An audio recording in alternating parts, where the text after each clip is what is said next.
You're listening to Oldie World, where we talk about all things Old English Bulldogs. I'm your host, Brandon Johnson, owner of Bodybuilder Bulldogges, and I want to say thank you for joining us again today, and I'm really sorry that we're a little bit behind on the releasing of this episode. It's been a little bit crazy in the Johnson household over the last few days or last couple of weeks. As many of you who have children know, you get to that point in time as they get older and older that their schedule gets busier and busier. And my wife and I's oldest son, our oldest child, graduated from high school last week. And so we've had graduation, we've had graduation parties, we have had him playing in the Oklahoma State high school volleyball tournament. It's just been a really, really crazy last couple of weeks, and I'm running behind on a lot of things, including the podcast.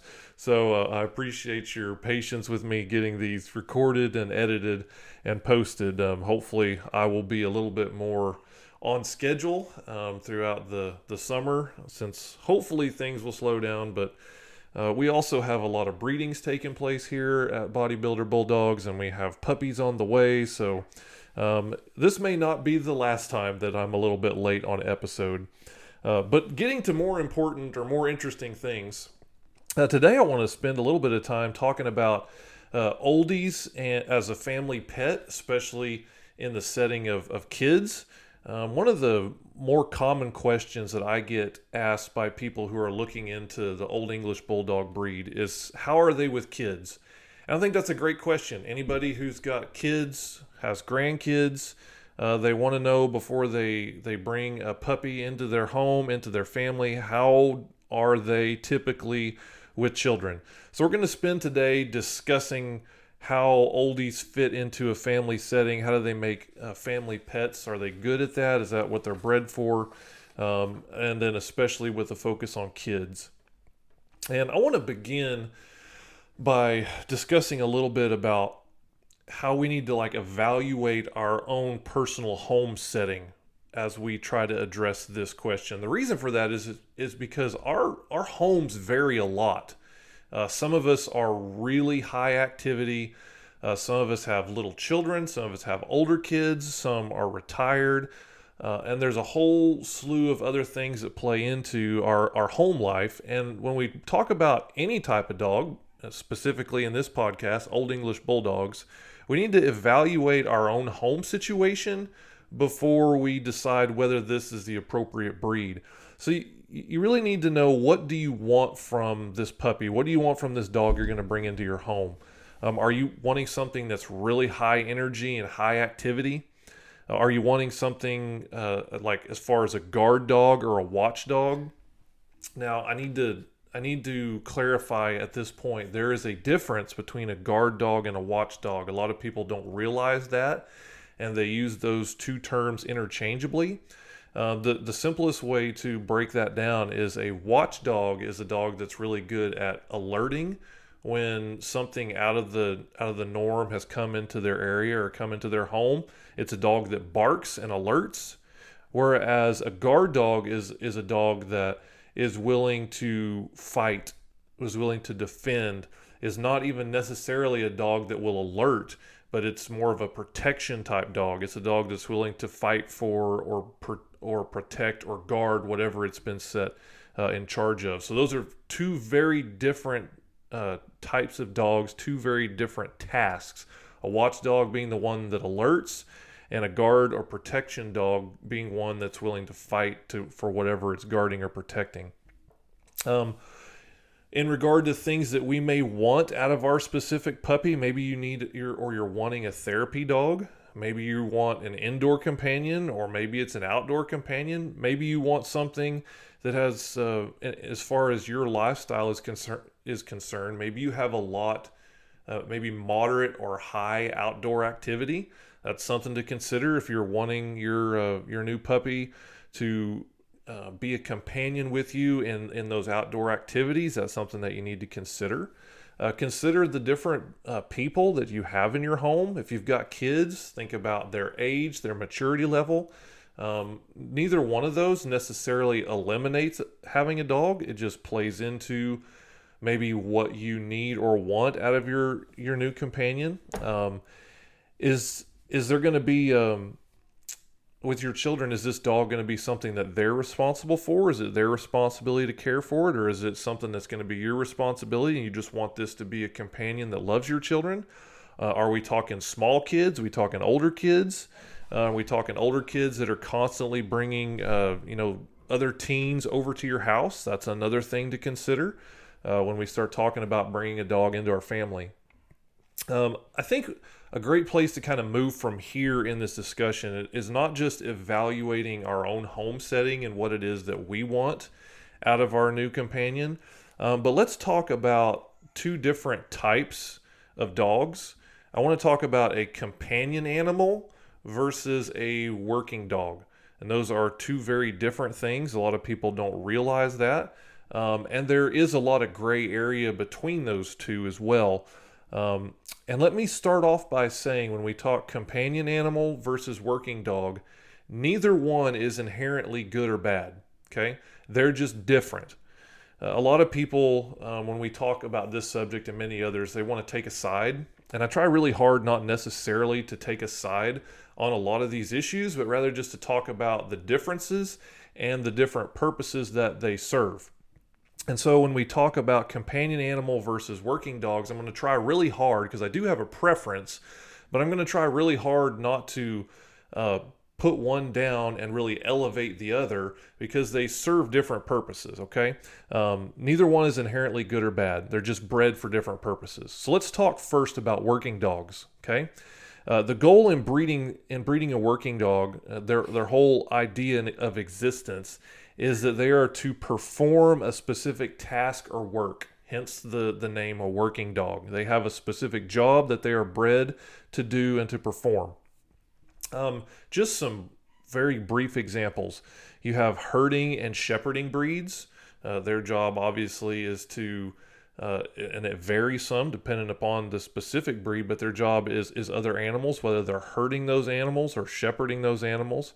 There are protection breeds, and there are differences even among protection breeds. You have some breeds that are bred for protecting livestock, and they are different than shepherding or herding animals. They are protection animals. Great Pyrenees is a great example of this. They are an animal protection dog. They don't herd and they don't shepherd, but they do protect the livestock that they are raised with and that is given into their care. But there's also protection dogs that are bred to protect people in specific situations and circumstances, and those dogs are bred for that very, very specific task. You have your hunting breeds, some pointers, others are chasing breeds.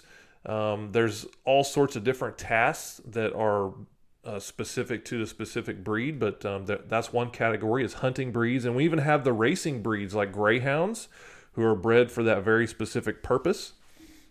And the top priorities when we talk about working dogs, or when we're breeding for a working dog, we would start with, when we talk about drive.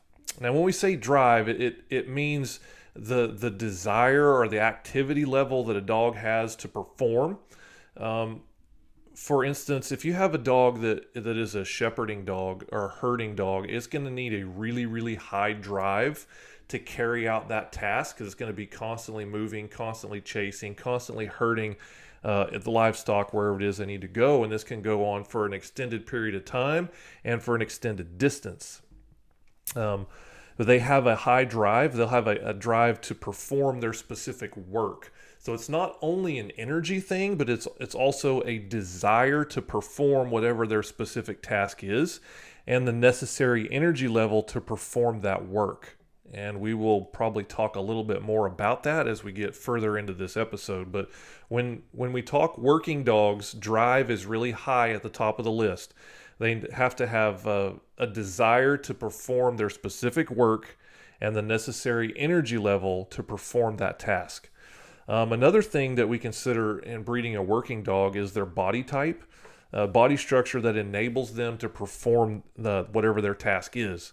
If a dog's task is to retrieve in the water, its desired body type will help it perform that task. In other words, it's going to have a body type that will help it float and help it swim. I remember years ago when I was really new into the oldie world, I had a bulldog stud, and he absolutely loved to fetch, and he would fetch a ball no matter where you throw it. And I remember one time throwing it into a small pond that we had at our house, and he went just full speed out into the pond. But on the way back, all that you could see was his nose and the ball sticking up above the top of the water, because as a bulldog, he was not bred to swim. Muscles sinks.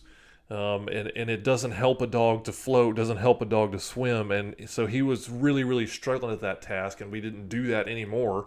That was a real learning experience that he was not bred with the proper body type to perform that task of swimming. If a dog's work requires it to be swift for extended periods, it'll have a lighter body type to enable it to have greater endurance. You see this in like greyhounds. They're a lot lighter boned. You see this in a lot of the shepherding breeds. You might think like Australian shepherds. They're a lot lighter framed dog because they have to have a lot of energy and a lot of endurance. And so when we breed for working dogs, that not only are we concerned about having the right drive to carry out their task, but we are also concerned that they have the right body structure to carry out that task, whatever it might be. However, on the flip side, when we talk about companion animals, they are bred for a purpose as well. Their purpose is not a work or a task necessarily. It's more for the purpose, or strictly for the purpose, of companionship. And so we look for and we breed different things, and we breed for different traits when we're breeding for a companion animal versus a working dog. Instead of breeding for a task, we breed for the purpose of engaging with and living with people. So instead of thinking about herding or hunting or retrieving or whatever a specific task might be, when we breed companion animals, we're looking at dogs they're bred for the purpose of engaging with people, living with people, interacting with people. Now, this is not to say that working dogs have no ability to live with or interact with people. The difference is that a working dog's number one focus is its job, and people are secondary. Whereas a companion animal, its number one focus are people. Okay?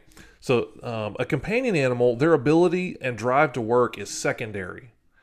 Sometimes it's even unimportant in the selective breeding process. So when we breed for a working dog, those really high priorities of a specific drive to perform a specific task and the body type to carry out that task, those are not high on the breeding spectrum as far as our concerns, because we're more concerned, if we're breeding companion animals, how are these animals going to interact with people, rather than whatever their work or their task is. Another way to look at it or say it would be a companion animal's task or its work is people. And so that's what we look for is how do they interact with people, because that's their number one task. All the other work or drive, those things are secondary in the selective breeding process, because we're most concerned about how they interact with people. Now, that is not to say that some companion animals don't possess any traits of working dogs. Oftentimes they do. Oftentimes that's desired, and there is a large variation depending upon the breed, and even sometimes in the breed. Companion animals may still possess some drive that some working dogs possess, oftentimes because you'll find them further back in their lineage. They may possess things like prey drive. They may have a little bit of watching or protecting drive. They may have a little bit of retrieving desire bred into them. They may even do a little bit of herding. I've seen a bulldog or two in my day that has some of that desire to herd livestock. They'll sometimes show that at times.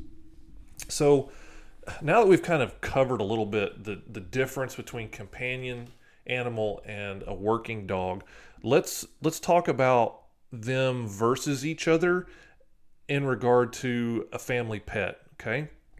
And let me start off by saying, as a disclaimer, that both can and often are good pets. I'm not here today to say that if you're going to have a pet, it has to be a companion animal or that it has to be a working dog. There is a multitude of examples in everyday life where working dogs and companion animals make great pets. I personally have a preference, but we're going to just talk about the difference and how either one of them can fit into your lifestyle. And that kind of leads us into this idea that lifestyle is actually, it plays a major role in which of those types are right for you. If your lifestyle is really busy and you have like really extreme outdoor activities in your life, maybe you are someone who really likes to hike in the mountains or do backcountry hiking, and you want a dog to be a companion with you as you do that, then you probably need to be looking for something that's a little bit more on the working dog spectrum, something that's got that really high drive, that's got that really high energy, that has the right body type for that type of endurance.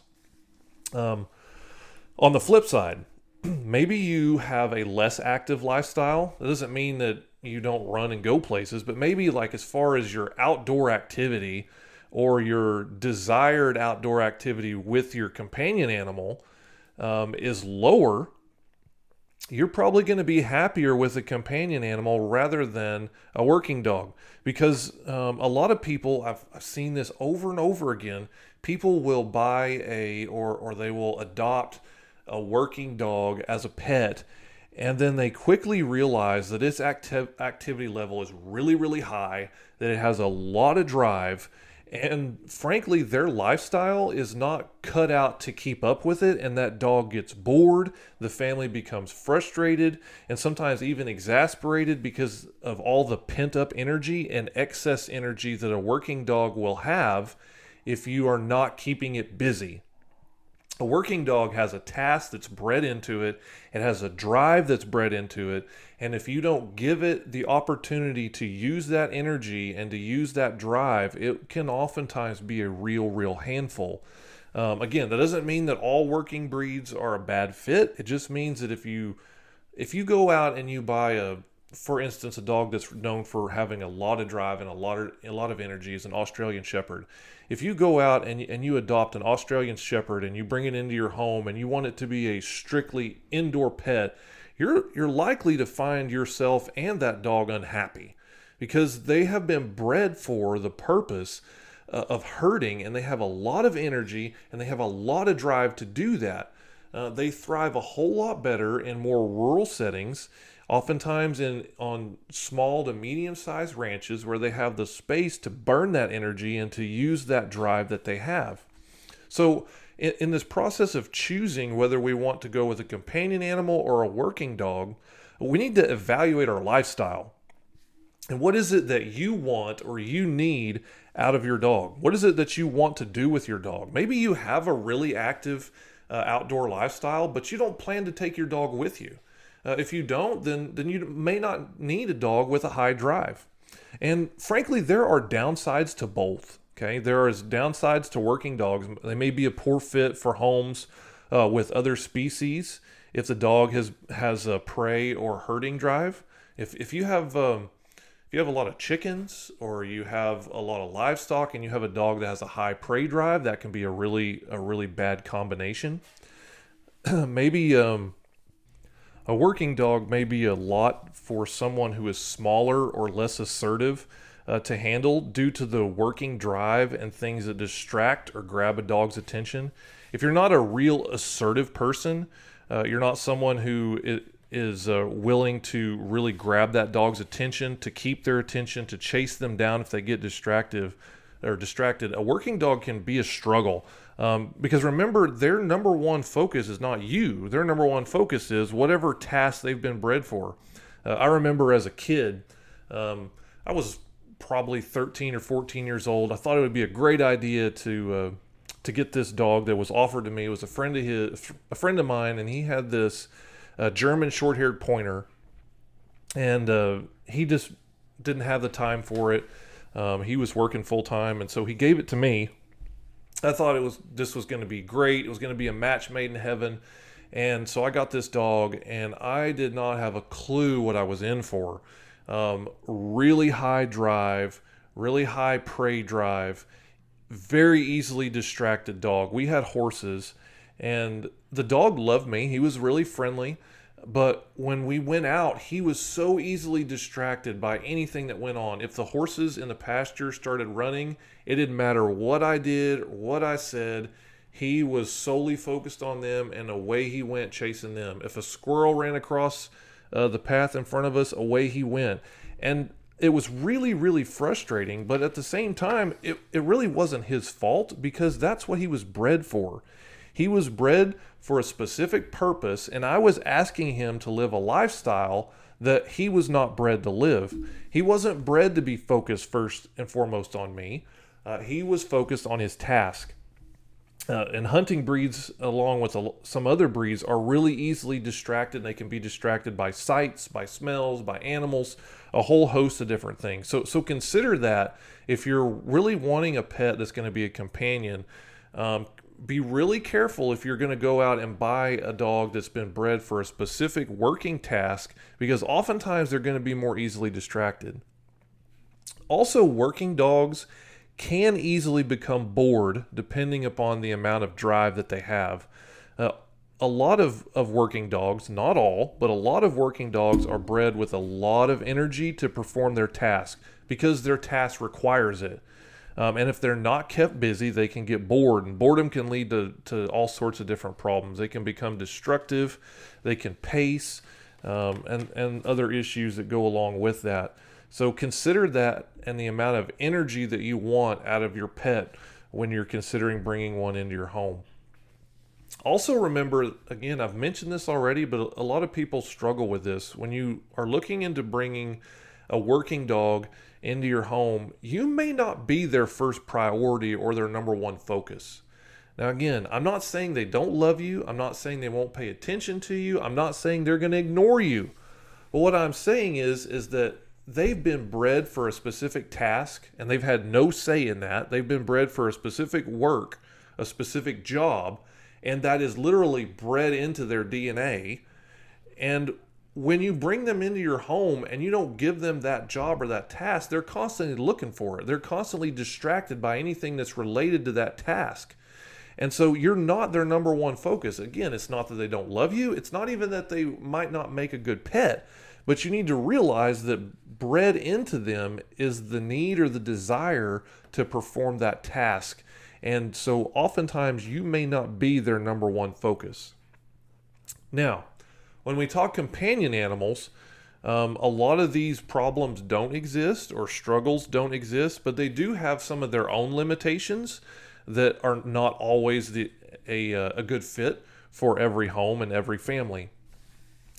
Companion animals have limited drive, and so for homes that have really active outdoor lifestyles, maybe your family likes to backcountry camp or backcountry hike, or likes to do long trail rides on horses, and your idea of the ideal dog is one that's going to follow you and come along with you on all of those journeys and adventures.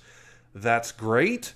You need to find a pet, you need to find a dog that is bred for that type of activity level, and a lot of companion animals aren't. They don't have that much drive, or maybe the body type isn't built for that much activity. They also have limited physical capabilities.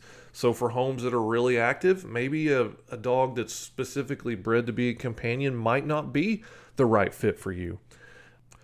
Also, companion animals oftentimes may lack a certain drive that we view as valuable, but it may be bred out of them because they're bred specifically for being a companion. You might think of things like perhaps protection. I get asked sometimes about my oldies, especially maybe a man works out of town a lot and he wants to buy or he wants to get a puppy for his home, something that he feels like will provide a level of protection for his family while he's gone. I think that's a great thing and a great concern. But I tell people up front about my oldies, they may not possess some of those protection traits, because oftentimes those protection traits can be really, really strong. And so we don't breed for that first and foremost, because it doesn't always fit into the ideal home situation. It doesn't fit into the ideal American family situation at times. Sometimes a protection dog can have more aggression than we would want out of a companion animal. And sometimes maybe we want a dog that's really confident, and in some breeds of companion animals, they may be a little bit fearful. Maybe we desire a dog that is a watchdog that's really alert. Some companion animals have been bred so much for that connection with their people that they're just kind of oblivious to what's going on around them, and maybe they lack some of those traits that a working dog would possess because they've been bred so much for that companion mentality or that companion purpose. When we talk specifically about oldies and we talk about companion animals versus working dogs, since this is Oldie World, all Old English Bulldogs, I need to say here that there is a large variation amongst oldies when it comes to the companion animal versus the working dog. There are oldies on both extremes and everywhere in the middle. The original bulldog of centuries past was a working or sport dog. They were bred for the purpose of bull baiting, which was a horrible sport, but they were bred for that purpose, and they likely had significant prey drive, would have likely had pretty significant stamina. But the oldies that we have today are not serving that purpose. There are oldies today who range from purely companion animals to those that are mainly bred for working. The working end of the spectrum is getting less and less, but there are still some out there, and there's some that fall kind of in the middle. If you're considering bringing an oldie into your home, find a breeder that breeds for what you want in your lifestyle. If you have a really, really laid-back lifestyle and you want kind of a more low-key pet, do not go find an oldie breeder who breeds for a working type dog, a dog with high drive, and bring that into your home. You're going to be unhappy. And it's not the dog's fault, and it's not the breeder's fault. You didn't evaluate what you wanted in your home, and you didn't communicate that to your breeder. So be sure that you find a breeder that breeds for the type of dog that you want to bring in. And I also want to state here that when we talk about oldies in this variation, there is also some variation among individual dogs. You'll find some dogs out of the same litter that may be really laid back, really low key, and then on the other end of the spectrum, you may have a sibling that's a lot drivier, that really has a lot more energy. So there's always some variation, especially amongst oldies, since we are dealing with a recreated breed, and we want to keep that in mind. Now, kind of to bring all this together, maybe to wrap it up and put a pretty bow on it, let's talk about really what this whole purpose of this specific episode was, and that is oldies and families. How do they fit as a family companion or as a family pet? I wanted to begin with the working dog versus companion animal thing so that people will understand there's a large variation from both ends of the spectrum and then everything in between. I think that helps us in our understanding as we evaluate specific breeds, and on this podcast we evaluate oldies and kind of how they fit in and fit into our lifestyle. It helps us in the ability to determine based on our lifestyle what it is that we want and would best fit into our home. So as we move into oldies specifically and families, let me again put another disclaimer. As I've already stated, there's a wide range among Old English Bulldogs. What I'm going to talk about from here on out is a section based on my own experience and especially based on my own preferences. You will find some oldie breeders out there that really like a working type dog that has a whole lot of drive and really needs to be kept busy. That's not what I prefer.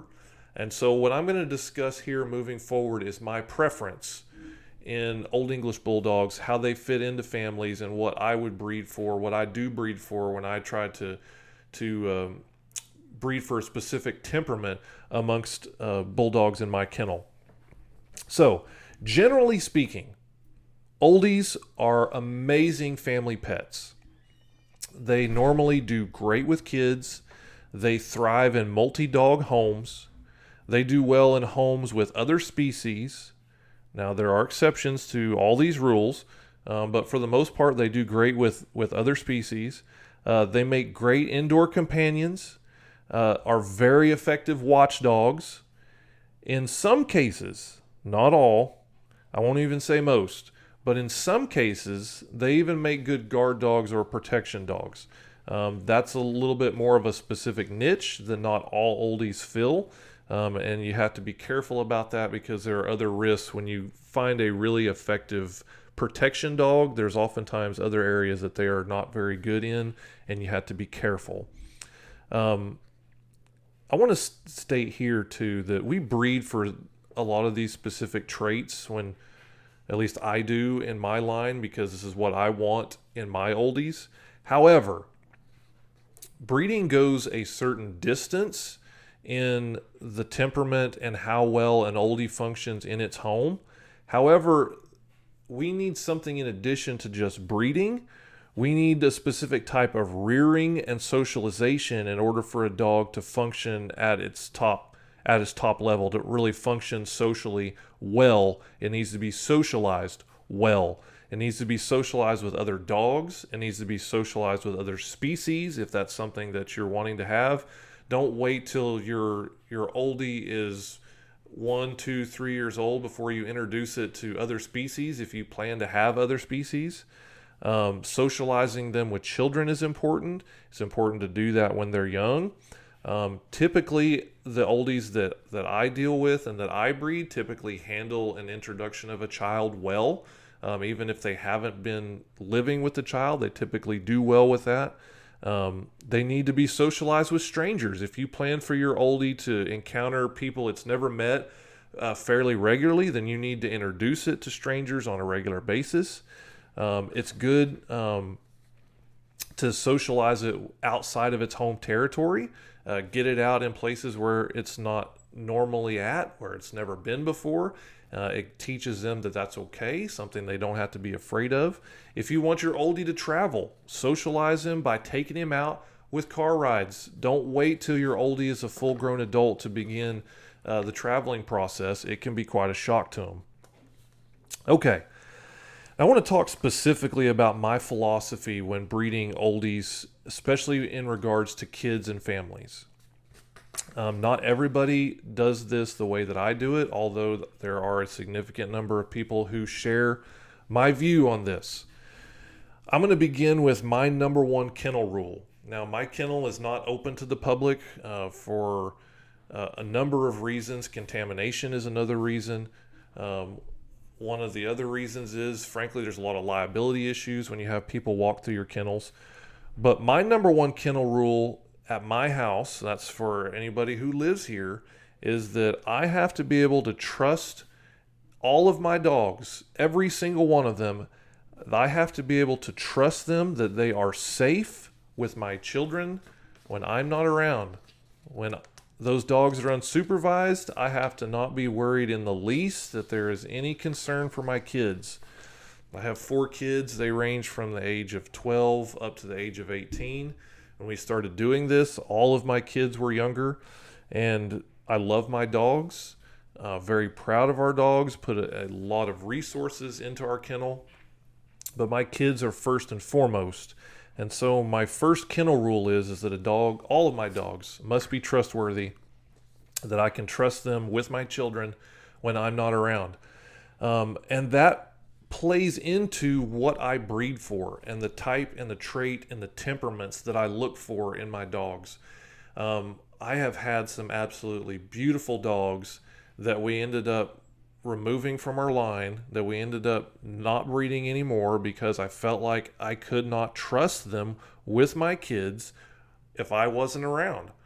And number one, I owe my kids that safety in their own home. But number two, I care about the kids and the families that my puppies go to. And as a responsible breeder, it's my job to make sure that I'm producing dogs that will not only fit in well in a family setting, but that the children in those homes will be safe as well. 75% of my dogs go to homes where there's kids. I want those children to be as safe as mine are and to be as loved by the puppy that they get from me as my dogs love us. I want them to love the puppy because of the way it interacts with them, not just because of the way that it looks. And I think that's really important as a breeder and as someone who is a prospective family who's going to adopt a puppy, is that it's really important that you find a breeder, that you find someone who has a lot of experience with their dogs and realizes and knows that those dogs are safe with kids. If you have kids of your own, make sure that you find a breeder who understands the importance of breeding dogs that are good and safe in a home with children. When considering temperament in breeding, I begin by evaluating temperaments from the perspective of a companion animal. This is probably the right place for me to say this in this episode. I am personally not a huge fan of working dogs and that temperament. And the reason for that is not because there's anything specifically wrong with them. It's because my lifestyle does not require or need or fit well with a working dog. We are lower activity. We are lower outdoor exposure. We don't have specific tasks. And so I don't need a dog with that energy level. And if I have a dog with that type of energy level in my lifestyle, in my setting, it becomes troublesome. It becomes a problem not only in my kennel, it creates chaos. It has a lot of excess drive and energy that needs to be burnt. And I don't prefer that working dog temperament. So I breed for companion animals. Again, all of my puppies go to homes that they're loved. They live in someone's house, oftentimes sleep in their bed. They go to homes where there's children. And so the places where my puppies are going, people are wanting a companion animal. That's what I prefer, and that's what the homes for my puppies prefer. And so that's what I look for in my choice when I breed. I look for how much drive do they possess? Do they have too much energy? Are they too low energy? One of the big factors I look for is what's their attitude towards people.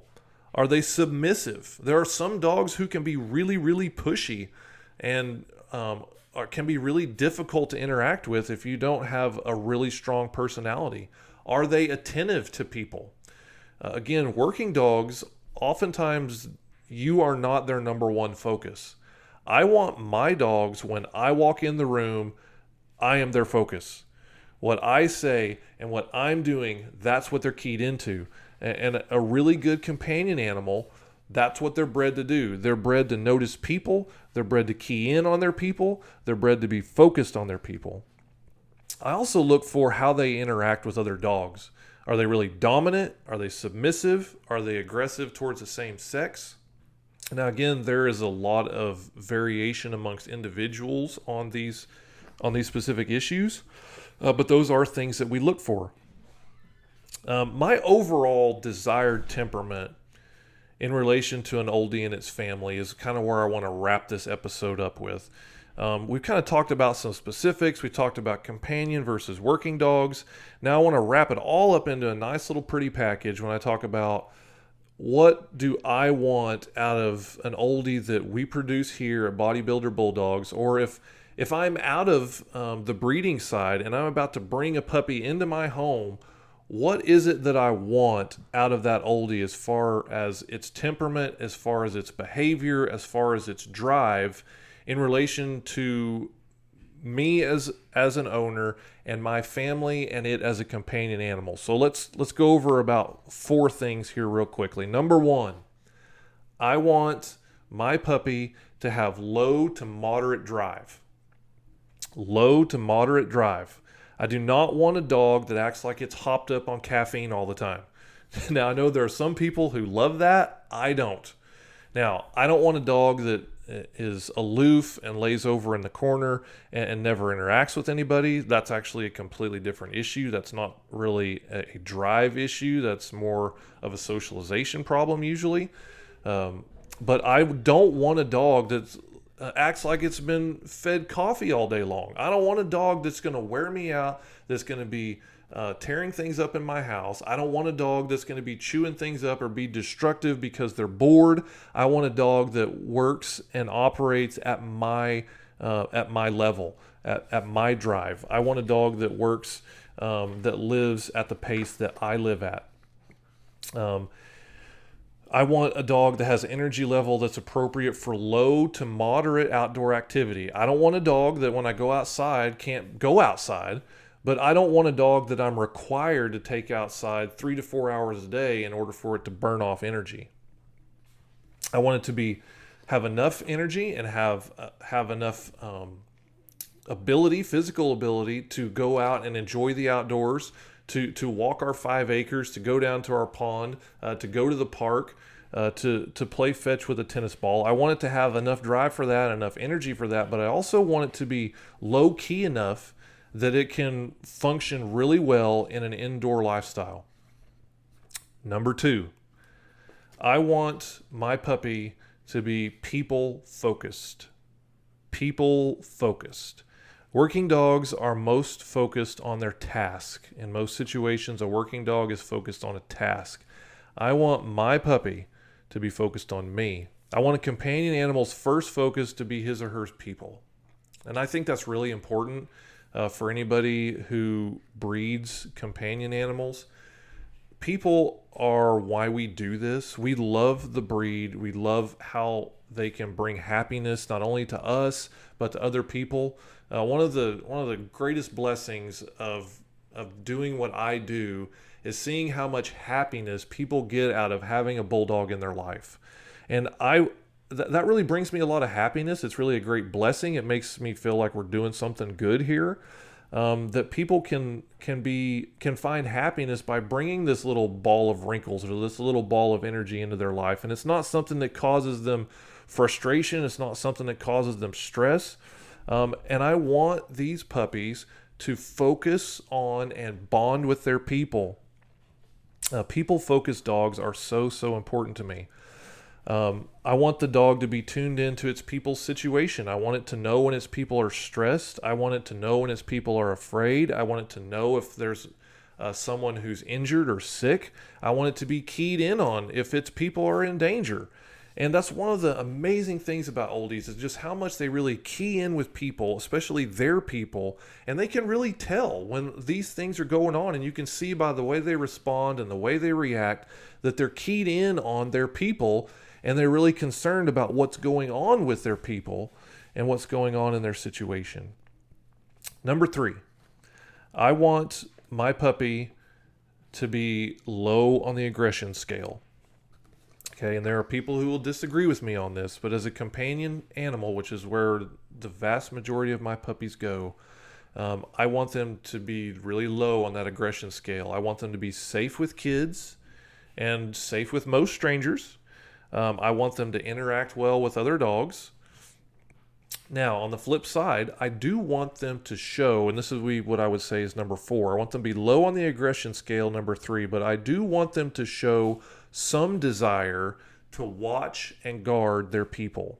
Okay, I want them to bark at strangers or strange vehicles when they pull up, and 95% of the time this happens with all of our Oldies. Somebody walks in the yard that they don't recognize, they'll bark. Somebody pulls in that they don't recognize, they bark. And that's great. That's what I want. I want to be real careful when we move from the watchdog temperament to the guard dog temperament, because I want my Oldies to be safe.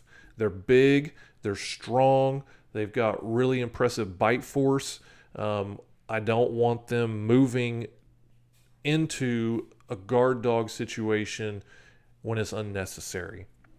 I would much rather my Oldies be on the other end of the spectrum and be low on the aggression scale. I do not want them to attack unprovoked, and only to attack if there is a significant threat. I want them in times to use their body as a barrier between their people and unknown animals or dogs. That's kind of a lower aggression way of showing some protection, and I have seen some of our Oldies do that. In a couple of instances, I've heard back from a client of ours a couple of years ago. about one of our oldies actually did come through in a protection situation. This is really, really impressive for dogs that are bred for companion animals. But this dog was so keyed in on her person that she was able to distinguish in a setting away from her home, in a setting amongst strangers, where the threat was, and she neutralized the threat. This particular lady had gone into a store or gone into the restaurant, and as she came out, she was approached and attacked by a man. Her oldie was in the front seat of her car with the windows halfway rolled down. The dog jumped out of the passenger's window, ran around, and attacked the man who was attacking her owner, her person, and saved her, neutralized the threat. The man was arrested and was facing charges. And that's great. That's what we want. We want a dog that is safe amongst people, that is safe with people that it's not sure of, is safe with people it doesn't know. But when there is a threat, it will stand up for its people. And that's the difference between just an attack dog and a dog that is really keyed in on its person. And this particular dog was really good at that, keyed in on his person, realized when they were threatened, and jumped in to neutralize that threat. So again, in my overall desire for my oldies is, number one, they have low to moderate drive. Number two, they are people focused. Number three, they are low aggression. And at times they show some desire to watch and guard their people. So let's wrap up real quickly. I want to say right here, oldies make outstanding family pets. In most situations, they are the perfect fit. If you are looking for a companion to go on a 5-mile hike, one of my oldies is probably not the right fit for you. And we've talked about that in other episodes, but they are really, really so great in families, with children. A number of my puppies have gone to homes with people who are unable to have children. And people are just so thrilled with the way those dogs fit into the family, the way they interact, the way they're so focused on their people, the personalities. They just really are amazing family pets. But be sure before you take the leap into bringing a puppy into your home, be sure that you discuss with whatever breeders you're looking at. Be sure you discuss with them what your expectations for that puppy are. Because there is a variation out there in activity level and temperament amongst oldies. And make sure that you find a breeder that breeds for the type of dog that will fit your lifestyle. Do not do an injustice not only to the dog but to the breeder, and get a puppy that will not fit your lifestyle. And secondly, do your part. Do your part. Socialize your puppy. Socialize them with other dogs, with other animals, other species. Take them to strange places when they're young so that they learn that it's okay. Socialize them with kids, travel, etc. Whatever it is that you want your oldie to do that when they're young. Show them that it's okay. Show them that it's safe. And they will imprint on you. They will be focused on you when you go and do all those things. And they will really be an amazing, amazing companion animal. Great in homes with children, great with grandchildren. I don't know how many times I have heard clients call me back to get a second puppy because the puppy they bought quickly became their spouse or their kid's dog. It imprinted on them, and they were the one who spent time with it, and then they're coming back to me for a second one because they want one that's theirs. They really do make just outstanding pets, outstanding companion animals. So if you're thinking about bringing an oldie into your home, evaluate your lifestyle, what's going to fit good for you, what you want out of your new family member, and then discuss with your breeder or 2 or 3 breeders until you find someone that breeds for the specific activity level and temperament that will fit your lifestyle. Thank you so much today for joining us as we've talked about how oldies fit into families. This is kind of a subject that's close to my heart. As someone who is a father who's got 4 kids and interacts with our dogs on a daily basis, I think it's really important for us to talk about and understand how oldies fit into a family setting. Thanks for joining us. Again, I'm Brandon Johnson, with Bodybuilder Bulldogs. Please like and subscribe if you found this episode useful or interesting. Please share.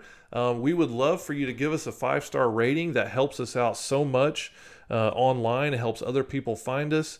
It helps in the analytics online to get our shows out there to other people. Check us out on our website at www.bodybuilderbulldogs.com.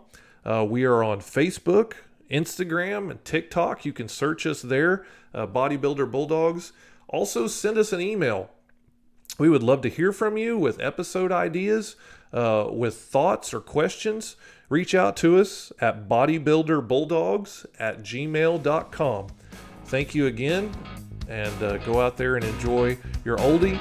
If you're looking into having an oldie, remember they are an amazing fit, especially if you have a home with kids. Thanks. Have a great day.